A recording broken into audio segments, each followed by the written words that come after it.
গোটা আন্দোলনটা হ্যাঁ সাধারণ মানুষ প্রতিবাদ করছে, রাস্তায় নেমেছে, সব ঠিক আছে, কিন্তু কোথাও কি রাত্রির চোরাগতিতে ঢুকে যাচ্ছে না?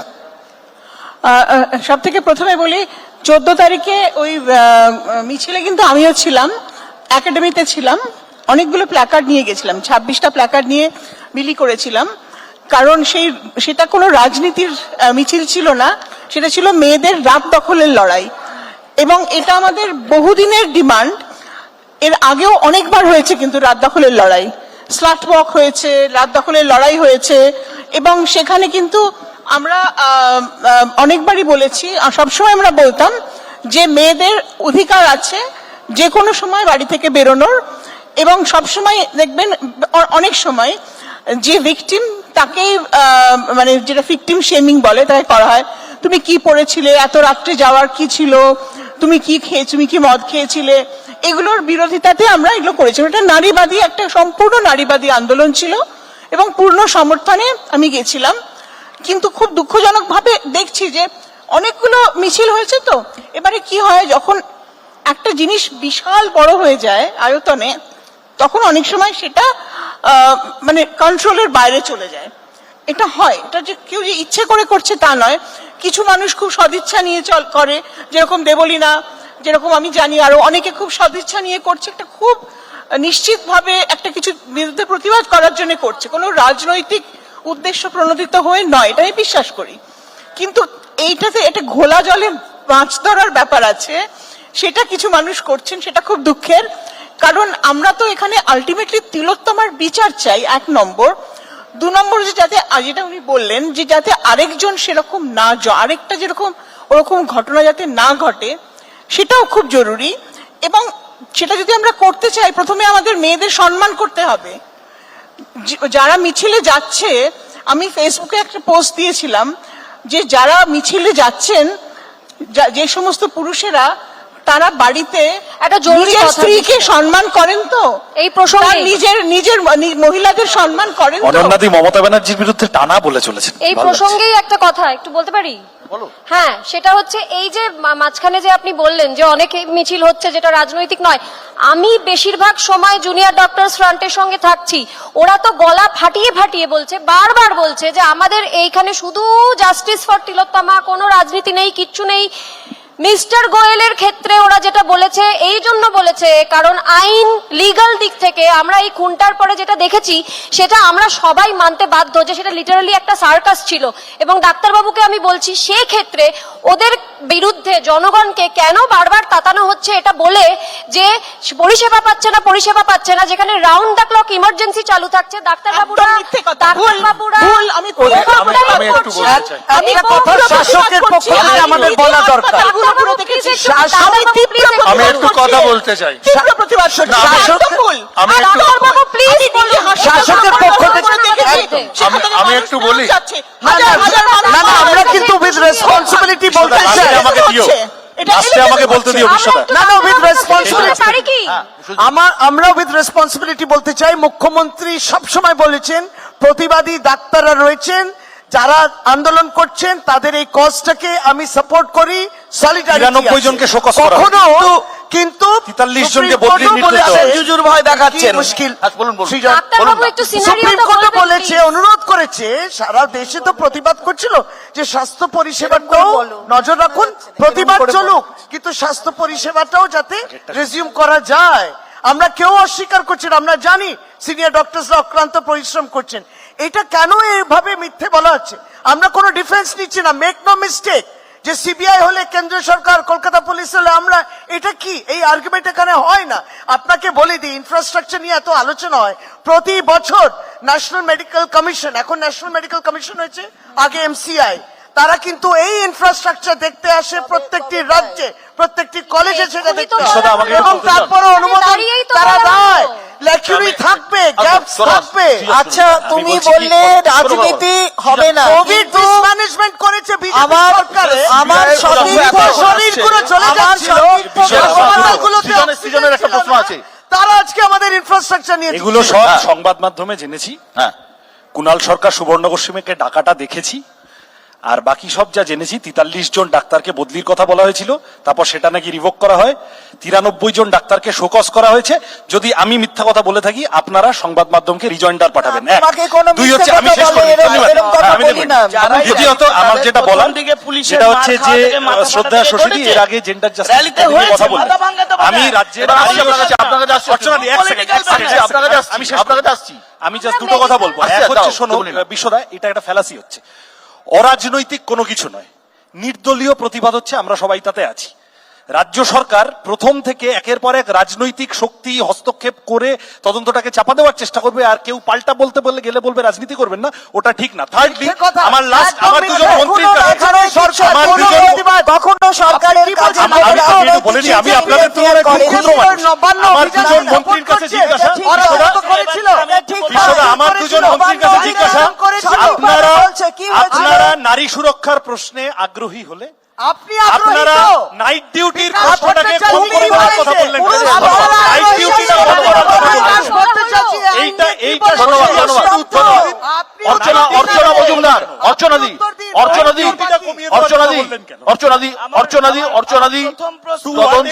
তদন্ত করছিল কলকাতা পুলিশ, তদন্ত করছিল। আমি একটা কথা বলছি, আমার নাম অর্চনা মজুমদার। উত্তর দেবেন। তদন্ত করছিল কলকাতা পুলিশ। চন্দ্রবাদী আসছি। তাই জন্য রাজনীতি তদন্ত করছিল কলকাতা পুলিশ। সিবিআই এর ভূমিকায় আপনারা খুশি? এতদিন হয়ে গেল, উত্তর দিতে বললো, নাইট ডিউটিটা একটু ওনাদের উত্তর দিতে। মেডিকেল সিনারিওটা আচ্ছা, কেন আচ্ছা। একজন মেডিকেল পার্সনের কাছ থেকে শুনবো না? তিনি রয়েছেন এখানে। আমার প্রথম প্রশ্ন শশীদিকে, আমি চিৎকার করতে, আমার প্রথম প্রশ্ন শশীদিকে, আমি শুনবো হ্যাঁ। আমার প্রথম প্রশ্ন শশীদিকে, যে 12 ঘন্টায় কেন্দ্রীয় সরকার নির্ভয়া কাণ্ডের পরে সে 12 ঘন্টা করতে পারছেন না, তার বেশিও করতে Evelina, পারছেন please না। not. I am a practicing doctor. I know, তার So I am মানে aware, ডক্টর আমি জানি। দত্তও কিছু বলবেন না। শশী মাননীয় মন্ত্রী, রাজ্যের দায়িত্ববান, তাকে আমি প্রশ্ন করছি। হ্যাঁ। আমরা নারী সুরক্ষার কথা বলি, নির্ভয়া কাণ্ডের পরে কেন্দ্রীয় সরকার নির্ভয়া ফান্ড পাঠিয়েছিল পশ্চিমবঙ্গে 1570 কোটি, সেখানে পশ্চিমবঙ্গ খরচা করেছে মাত্র 392 ক্রোড়, বাকি 1270 ক্রোড় রিটার্ন হয়েছে। ম্যাডাম, আপনি নিশ্চয়ই জানেন কেন কেন নির্ভয়ারা সুরক্ষা পায় না, কেন আজকে সিসিটিভি ক্যামেরা এখানে হয় না, তৈরি হয় না, এখানে হয় না, আমার আরো প্রশ্ন, এখানে ওই let me finish, না, ma'am. না, Let me you will finish. I didn't talk much. না, না, you আমি will তো finish, বলছি, you আমার must 3 finish. minutes শুনিনি, হ্যাঁ। আমার দ্বিতীয় কোশ্চেন, হ্যাঁ। আমরা বলছি আমরা বড় বড় আইন আছে, আমরা কামদুনিতে ফাঁসির সাজা সেটাও আমরা রদ করে দিলাম, আমরা 16 বার পিপি পাল্টালাম আমাদের সরকারি এই কামদুনি কেসে। কেন আমরা ম্যাডাম কেন্দ্রবিন্দু বেকসুর খালাস পেল? বিশ্বদা, ধন্যবাদ। আমরা ফাঁসির সাজা রদ করে দিলাম। এই যে শুনুন, একটু জানতে হবে তো আমরা কোথায় ফাঁসির সাজা রদ করলাম। আমরা তো ফাঁসির সাজা রদ করলাম। ফাঁসির সাজা সুস্থির, যারা সাজা প্রাপ্ত কথা বলে তারা গেল করতে। ক্লিয়ার করতে হবে। ফাঁসির সাজা সরকার রদ করতে পারে না। ফাঁসির সাজা দিয়েছে জজ সাহেবরা, আদালত। ফাঁসির সাজা অন দ্য অ্যাপ্লিকেশন অফ যারা ফাঁসির অর্ডার হয়েছে তাদের বিরুদ্ধে তাদের সাজানো হয়েছিল। এবং তারপরে সরকার সুপ্রিম কোর্টে গেছে। ফাঁসির সাজা যে রদ হয়েছে, লাইফ ইমপ্রিজনমেন্ট হয়েছে, সেগুলোর বিরুদ্ধে সরকারি কাছে শুনতে হবে, না হলে কিন্তু জানা যাবে না। কারণ আমি রদ করতে পারি, ফাঁসির সাজা রদ করে প্রথম প্রশ্নের উত্তর দিতে চাইছি, আমি খুব আগ্রহ। জগন্নাথ চট্টোপাধ্যায়, বিশ্বদা, প্রথম প্রশ্নের উত্তর উনি পাননি। বলুন। তর্কের খাতির, দাঁড়াও না জগন্নাথ দা, তর্কের উনি দেননি, তর্কের খাতির ধরে নিন আমরা নির্ভয়া খরচা করিনি, খরচা করেছে উত্তরপ্রদেশ। বন্ধ করতে পেরেছেন রেপ? কি করেছেন হাতরাসের ক্ষেত্রে? মধ্যপ্রদেশ করেছে, কিন্তু রেপ বন্ধ করেছেন। আপনি নিজে ঘরের আগুন নেভান, পরে ধর্ষণ রুখতে পারেননি। সুতরাং এই প্রশ্নগুলো করবেন না। আমরা অর্চনাদি বলুন। যেখানে খরচা হয়েছে ওই রাজ্যে কি অবস্থা বলুন না। এনসিআরবি ডেটা, আপনাদেরই ডেটা, কি বলে? কেন্দ্রবিন্দু থেকে ওই চিত্রটা খুব কষ্টের। হাতরাসের মেয়েটা শশীদি ঠিক আছে। বিনেশ ফোগাট জগন্নাথ সাক্ষী চট্টোপাধ্যায়, মল্লিক, কি বলার আছে জগন্নাথ- বলুন। জগন্নাথ কথা বলতে পারছে। জগন্নাথ, সিবিআই যে রোল প্লে করছে এতদিন হয়ে গেল, এখনো কোনো কিন্তু তদন্ত আমরা জানি না। আমরা সাদা চোখে যা দেখতে পাচ্ছি, কলকাতা পুলিশ যাকে গ্রেপ্তার করেছিল সেই সঞ্জয় রায়তেই ব্যাপারটা আটকে আছে। সিবিআই এর কাজে আপনারা খুশি? দেখুন, খুবই গুরুত্বপূর্ণ প্রশ্ন। এবং প্রথমত সিবিআই বিজেপির জামাই না, হ্যাঁ, যে সিবিআই কে ডিফেন্ড করে আমাদের এখানে আমাদের কিছু বলতে হবে। সিবিআই কে ডিফেন্ড করা সিবিআই বলবে। এবং আমি যে বিষয়গুলি এখন রাখছি, সম্ভবত বাংলা টেলিভিশনে প্রথমবার আসছে, এবং একজন রাজনৈতিক প্রাণী হিসেবে রাখছি না, জার্নালিস্ট হিসেবে অল্প বিস্তর কিঞ্চিত সোর্স আমার যা আছে তার থেকে আমি যা পেয়েছি, প্রথম হচ্ছে সঞ্জয় রায়ের ডিএনএ সিকোয়েন্স মিলে গেছে। সঞ্জয় রায়ের ডিএনএ সিকোয়েন্স মিলে গেছে, কিন্তু ধন্দ একটা রয়েছে। কি ধন্দ রয়েছে? আপনার ইনকোয়েস্ট রিপোর্টের যে ওপিনিয়ন পার্ট বলছে death was due to the effects of manual strangulation associated with smothering. মানে স্ট্র্যাঙ্গুলেশন সাইমালটেনিয়াসলি স্মদারিং। স্ট্র্যাঙ্গুলেশন মানে দুটো হাত দিয়ে কেউ গলা চেপে ধরেছে, তাহলে স্মদারিং কে নাক মুখ চেপে ধরলো? তাহলে তৃতীয় হাত ছিল। তাহলে সঞ্জয় রায় যার ডিএনএ সিকোয়েন্স মিলল for penetration and something else, তাহলে তো হলো, কিন্তু এই তৃতীয় হাতটি কে, যে কিনা খুনে হয়তো ছিল। বিশ্বদা, আমি কায়ও মনে সেটাই তো হয় CBI একটা কথা করছে। শেষ করি, আমি শেষ শেষ করে নিন, করি। আপনি শেষ করুন। দ্বিতীয় বিষয়, সিবিআই কি কি পেয়েছে এখনো পর্যন্ত বা কি কি করেছে। দেখুন, আমরা সূত্র নয়, সরাসরি অ্যাট্রিবিউট করতে পারেন আমাকে। আপনাকে বলেছে? এক নম্বর হচ্ছে, আমাদের বলছে না কেউ। এক নম্বর হচ্ছে সিবিআই ইনকোয়েস্ট, যেহেতু বডির সেকেন্ড অটোপসি হয়নি, সেজন্য ইনকোয়েস্ট রিপোর্টটা এইমস এর ডক্টর দত্ত, আপনি একবার চেক করে নিতে পারেন, এইমস এর একটা স্পেশাল টিমকে নিয়ে এসে তারা ইনকোয়েস্ট রিপোর্টটা দেখছে। ডক্টর পাঁজা, আপনি বুঝতে পারবেন এটাই তো তাদের লেয়ার কর্তব্য। লেয়ার বলে দিচ্ছে। লেয়ার এটাই তো ওদের তারা বলে কর্তব্য, দিচ্ছে। to get into the শেষ করে investigation। আপনি শেষ করার পর বলতে আপনার সুবিধা হবে। না, আমি বুঝি আপনি যদি জগন্নাথ দা- কাউন্টার করেন, আমার সবগুলো শুনে নেওয়ার পর জগন্নাথ দা- বলতে আপনার সুবিধা হবে, মাঝখানে ইন্টারজেক্ট না করে। জগন্নাথ, এগুলো তো আপনি দ্বিতীয় সিবিআই হচ্ছে কে CBI সাবমিট করবেন, এটা CBI আলোচনা বিষয় নয়। সিবিআই সিবিআই করে দিয়েছে। লেয়ার্ড ভয়েস অ্যানালিসিস করার পরেতে কিছু গুরুত্বপূর্ণ স্যাম্পল পেয়েছে। এইমস এর একটা টিম এখানে রয়েছে, এই ধরনের, যেহেতু স্পেশাল ক্রাইম ব্রাঞ্চ যেটা করছে, আর একটা কেস অ্যান্টি করাপশন ব্রাঞ্চ করছে, যেটাতে সন্দীপ ঘোষ অ্যারেস্ট হয়েছে। এসসিবির কেসটাতে দিল্লির যারা special team, they are in Calcutta, তারাও ব্যাপারটা দেখছে। এবং যেটা হচ্ছে যে 3D ইমেজ ম্যাপিং আমরা রিকনস্ট্রাক্ট জানি, হ্যাঁ, সবাই যে জানে। অপরাধীকে নিয়ে গিয়ে সবাই জানে, রিকনস্ট্রাক্ট করা হয়, কিন্তু 3D ইমেজ ম্যাপিং হচ্ছে এটা আরো অত্যাধুনিক প্রযুক্তি, যেটা 3D সিমুলেশনের মাধ্যমে ওই প্লেসে বাকি দেখার চেষ্টা হয় আর কারো প্রেজেন্স ছিল কিনা।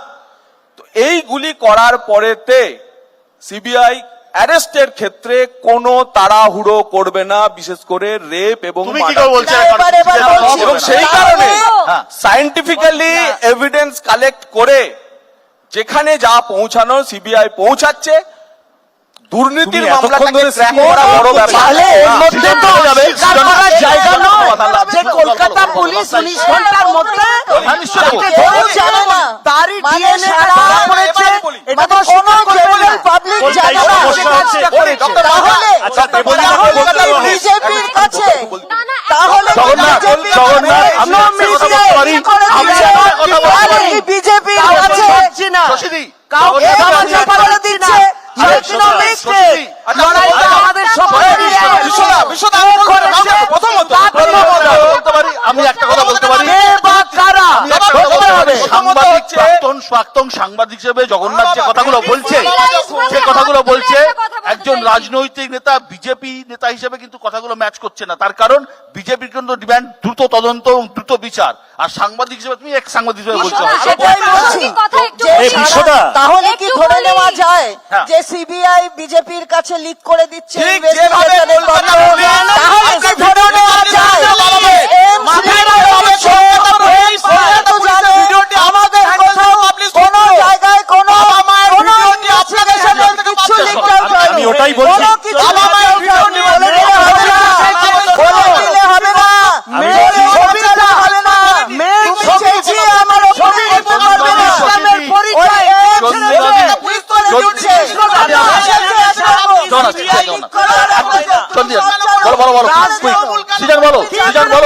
এইটাই এই মুহূর্তে পশ্চিমবঙ্গের গণতন্ত্রের দুরবস্থা। যে কোনো ইস্যুকে তৃণমূল বিজেপির বাইনারিতে ঢুকিয়ে ফেলে আমরা প্রত্যেকটি ইস্যু আসলে কানাগলিতে ঠেলছি। দেবলীনাকে বলতে দাও, বিধানসভার ও বলতে লোকসভায় সিট চাইছে। না পেলে ব্যাস। এটাই হবে। কি করে তোমরা এটা তো ঠিক, এটা আমি হ্যাঁ, সেটা তো ঠিক। একটু বলি। সৃজন ধন্যবাদ, বিধানসভার ভিতরে এ বলছে ও চোর, ও বলছে ওই চোর। হ্যাঁ, ওই বিধানসভা আসছে। সৃজন ধন্যবাদ, সৃজন ধন্যবাদ আমাদের সাথে থাকার জন্য।